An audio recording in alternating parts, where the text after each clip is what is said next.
అందరికీ నమస్కారం. Welcome to silver screen legends. ఇవాటి సిల్వర్ స్క్రీన్ లెజెండ్ ఎవరంటే ఆయన అంటే హిట్లర్. కానీ అలా అని చాలా కఠోరంగా స్ట్రిక్ట్గా ఉంటారంటే కానే కాదు. ఆయన నిజానికి తల్లి మనసు. ప్రేక్షకులతో ఆయనకున్నది పవిత్ర బంధం. ఈ సినిమా పేర్లని వరుస పెట్టి చెప్పేస్తే అందరికీ అర్థమైపోతుంది మనం మాట్లాడుతున్నది దర్శక దిగ్గజం, అందరికీ సుపరిచిత ఫిల్మ్ లెజెండ్ ముత్యాల సుబ్బయ్య గారి గురించి చెప్పి గురుగారిని పలకరిద్దాము.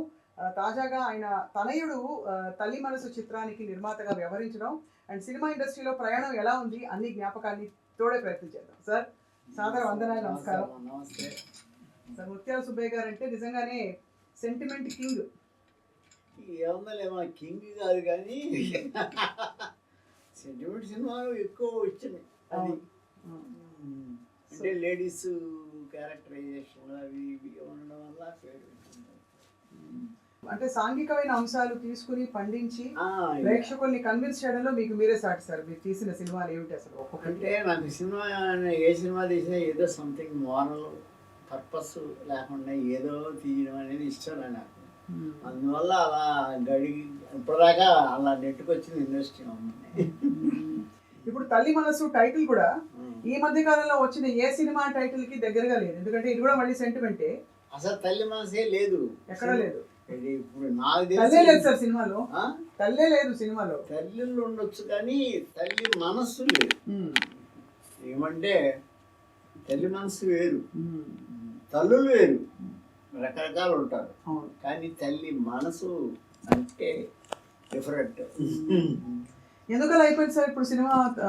అంటే కథాంశాలే మారిపోయాయి, క్యారెక్టరైజేషన్స్ మారిపోయాయి. కథాంశాలు మారడం వేరమ్మా. నేను ఇప్పుడు తల్లులు ఊయమ్మ, ఇప్పుడు మన అన్నపూర్ణమ్మ, పెద్ద కన్నమ్మ కాడి నుంచి తల్లులు ఎంతమంది మా తల్లులు, పెద్ద పెద్ద క్యారెక్టర్స్, ఇది వెలం తల్లులు, మంచి తల్లులు అందరూ ఉన్నారు. అవును.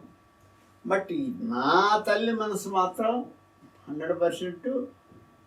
నేను ఆ టైటిల్ పెట్టడానికే కారణం ప్రపంచంలో ఒక పిట్టకాడి నుంచి పక్షికాడి నుంచి ఆఖరి దేవుళ్ళ దాకా తల్లి లేని వాళ్ళు ఎవరూ లేరు. చెట్టు కూడా ఒక మొక్క చిన్న ఇతర నాటందే చెట్టు అవ్వదు. అందువల్ల తల్లి అనేది ముఖ్యం. ప్రపంచంలోనే కాదు, అసలు మన సృష్టిలో తల్లి గొప్పది. ఆ తల్లికి యాడ్ ఏది పెట్టాలంటే తల్లి ప్రేమ అంటే తేడాలు వస్తాయి. మనసు, తల్లి మనసు, చిన్న బిడ్డ పుట్టిన కాడి నుంచి ఆ బిడ్డను పెంచి పెద్ద చేసి వాడు పడే బాధలు, వాళ్ళు పెట్టే బాధలు అన్నీ అనుభవిస్తూ ఉండేది మా తల్లి. తల్లి ఒకటే. తల్లి లేని అసలు జీవే లేదు. దేవుడికే తల్లులు ఉన్నారు, మన మనుషులు దేవుడు. వాస్తవం సార్. కానీ ఈ కథాంశం అంటే ఈ స్టోరీని ఎంచుకోవాలని చెప్పి మీరు ఏమైనా సలహా ఇచ్చారా మీ అబ్బాయికి? ఆ సలహా ఇచ్చింది కాదమ్మా, సినిమా చెయ్యాలి. నేను 50 సినిమాల తర్వాత మానేశాను. వద్దు, 50 సినిమాలు చేసాము, ఇంకా ఎన్ని చేస్తాము? 50 కథలు ఎత్తికేటప్పుడే ప్రారంభం. 50 కథలు ఒకదాని నీకు తెలుసు. ఏది ఒకనాటి అరుడకరణ నుంచి ఆలయం దాకా 70 సినిమాలు చేశాను. 70 సినిమాల్లో డిఫరెంట్ క్యారెక్టర్. హిట్లర్ చేశాను, పవిత్ర బంధము, పెళ్లి చేసుకుందాము, గోకులంలో సీత, మనసున్న మహారాజు, ఇలాంటి ఎన్నో సినిమాలు చేశాను. ఇక 50 సినిమాలు అయిన తర్వాత నేను మానేశాను. మా పిల్లలు అప్పుడు ఆస్ట్రేలియాలో చదువుకుంటూ ఉండేవాళ్ళు. నేను మానేసిన తర్వాత చెప్పాను మా పిల్లలు, నాన్న మీరు వచ్చేయండి, నేను చేయలేదా, ఎన్ని చేస్తాం చేయి. ఇప్పుడు మహానుభావులు దాసరి గారు 150 సినిమాలు చేశారు. ఆయన ఓర్పు చూడండి. ఆయన 150 సినిమాలు చేశారు. రాఘవేంద్రరావు గారు 100 దాటిపోయారు. కోదండరామిరెడ్డి గారు 100 దాటిపోయారు. రేలంగి నరసింహ గారు 50-70 దాకా చేశారు. ఇన్ని సినిమాలు చేశారు. అయినా నాకు 50 సినిమాలు మించి. ఇప్పుడు కథకి తేడా లేకపోతే బాగోదు. ఏదో వెరైటీగా ఉండాలా, డిఫరెంట్ సబ్జెక్టే కాకుండా దాంట్లో ఉండే మోరల్ కూడా డిఫరెంట్గా ఉండాలి. అందుకని నేను సరే మానేస్తాను రా బాబు, వచ్చేటంటే వచ్చారు. వాళ్ళు బిజినెస్లో వాళ్ళు కంప్యూటరు కమ్యూనికేషన్ అవి ఇవి చేసుకుంటున్నారు. మా అబ్బాయి ఏమో కన్సల్టేషన్ చేస్తున్నాడు చిన్న అబ్బాయి, 2 కొడుకులు ఒక కూతురు. కూతురు పెద్దది, కూతురు మ్యారేజ్ అయిపోయి ఆయన అసిస్టెంట్ కమిషనర్ చైర్మన్ కమిషనర్గా చేసి విఆర్ఎస్ తీసుకున్నాడు. నా కూతురు, ఆయనకి 2 పిల్లలు, ఒకడు డాక్టరు, ఒక అమ్మాయి ఇప్పుడు ఏదో ట్రై చేస్తుంది ఏమన్నా. నాకు 2 పిల్లల్లో పెద్ద అబ్బాయి అనంత కిషోర్, వాడి అమ్మాయి సిటీ చేశాడు ఆస్ట్రేలియాలో, master of information communication technology. అద్భుతం సార్ అసలు. అది అక్కడ జాబ్ చేసి అక్కడ మ్యాక్సిమం ఒక 5-7 years చేసి దాని తర్వాత ఇక్కడ వచ్చి ఐడియాలో జాబ్ చేసి, ఐడియా కాదు టాటాలో ఐడియాలోనే చేశాడు. చేసి ఇక్కడ ప్రమోషన్ ఏజీఎం దాకా వెళ్ళారు, అసిస్టెంట్ జనరల్ మేనేజర్ దాకా వెళ్ళాడు.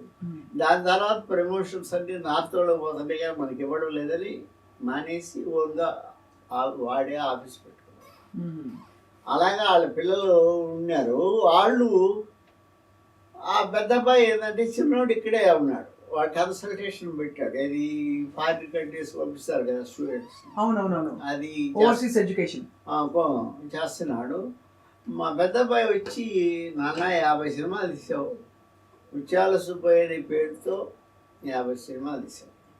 ముత్యాల అనేది మన ఇంటి పేరు, మన ఇంటి పేరు మీద ఒక సినిమా, ఇంటి పేరు మీద కాదు, ముత్యాల మూవీ మేకర్స్ అనే బ్యానర్ మీద ఒక సినిమా చేద్దాం నాన్న, ఒక్క సినిమా ప్లీజ్ ప్లీజ్ ప్లీజ్ అండి. నేను వద్దురా బాబు, సినిమా ఇండస్ట్రీ బాగాలేదు ఇప్పుడు. అప్పటికే తేడాలు వచ్చేసింది, ఏంటంటే రెమ్యునరేషన్ పెరిగిపోవడం, అవును, తర్వాత ఒక రకమైన డిసిప్లిన్ లేదు. ఇప్పుడు లేదా సార్ ఇండస్ట్రీలో అసలు? అప్పుడు లేదు, ఇప్పుడు లేదు. అప్పుడు మీ టైంలో ఉందని అంటుంటారు కదా? ఆ టైంలో ఉండిందమ్మా, పాన్ తగ్గిపోయింది. ఇప్పుడు అంతా అసలు నిర్మాత అంటే ఇదివరకు కూర్చుని ప్రతి ఒక్కటి వెళ్ళి వాళ్ళు కొనుగోలు చేయడం మొదలుకొని అన్ని. వాళ్ళు మహానుభావులమ్మ, సురేష్ మూవీస్ వాళ్ళు కానీ పెద్ద పెద్ద డైరెక్టర్స్ వాళ్ళు, అమ్మో మహానుభావులు. నాగిరెడ్డి గారి టైం నుంచి చూసుకుంటే అయితే మరి విజయవాహిని వాళ్ళు, అమ్మ విజయ ప్రొడక్షన్స్ అవన్నీ పోయి తర్వాత ఆ సినిమా అనేది పత్తు కమర్షియల్ అయిపోయింది. కమర్షియల్ తప్పదు, కానీ రెమ్యునేషన్స్ ఇవి అవి అంటూ అలా పైగా ఎందుకో నాకు సినిమా తీయడం కాదు, ప్రమోషన్ చేయడం అనేది చాలా కష్టం.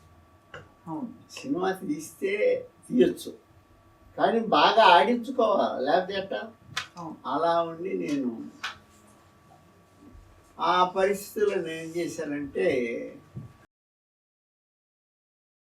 సరేరా నేను నాకు ఇష్టం లేదు కానీ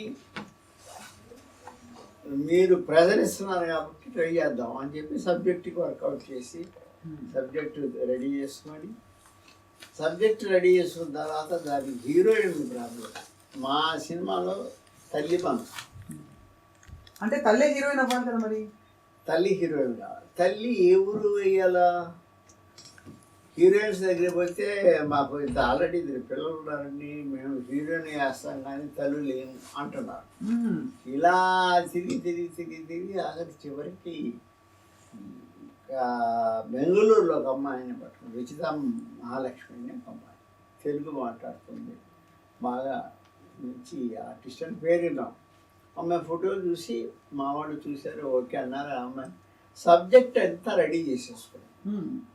పోయి అమ్మాయి చెప్తే అమ్మాయి ఆల్ రైట్ నేను చేస్తానండి, బట్ అంటే నేను కరెక్ట్గా అనుకున్న టైం ఇస్తే పర్వాలేదు, లేకపోతే నేను మిగతా కమిట్మెంట్స్ ఇబ్బంది అని లేదంటే చేస్తామని ఒప్పించారు.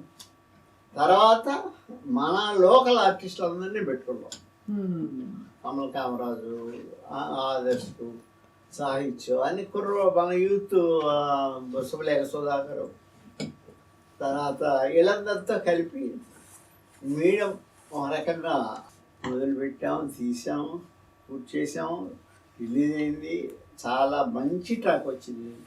చూసిన వాళ్ళందరూ చాలా బాగున్నాయి అని అంటూ ఉన్నారు. కాకపోతే వచ్చిన ప్రాబ్లం ఏంటంటే, అన్నీ ఇప్పుడు థియేటర్స్ అన్నీ ఈ థియేటర్స్ అయిపోయినాయి. 3 థియేటర్లు 4 థియేటర్లు ఒకే Multiplex లాగా. 3 స్క్రీన్లు మల్టీప్లెక్స్ మల్టీప్లెక్స్లు అయిపోయి మల్టీప్లెక్స్లోకి అందరూ ఆడియన్స్ రాకటమ్మా 3.5 రూపాయలు 300 250 ఎంతో కష్టంగా ఉంది. అందువల్ల ఏదైనా కానీ అప్పుడున్నంత హుషారుగా జనం రావడానికి 3 మల్టీప్లెక్స్లు ఉంటే 3 థియేటర్లో 3 సినిమాలు ఉంటాయి. అవును.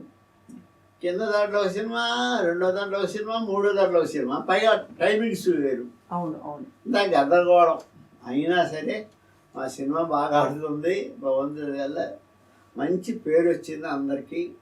అది ఇప్పుడు పరిస్థితి.